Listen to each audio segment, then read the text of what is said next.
How to permanently delete your Outlook account. It's gonna be very easy and simple step. So first you can log into your Outlook account, and then in this page you can go to your profile picture here in the top right corner, and then you can click my Microsoft account, and then in this page you can navigate to the left sidebar here and you can click your info. You can scroll down and you will find close account option here. You can click on it and you will see the instruction how to close your account.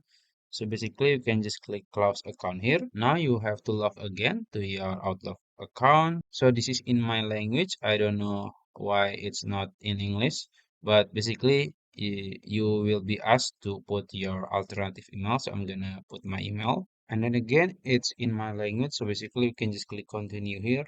And then you can read the term and condition. You can just check all of these, and then you can put the reason. And then you can just click confirm to close this account. And it's done. So basically it will permanently delete or close in the next 60 days. So yeah, you can recover it if you want.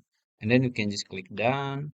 And that's it. If you found this video helpful, please like this video and subscribe to my channel. Thank you.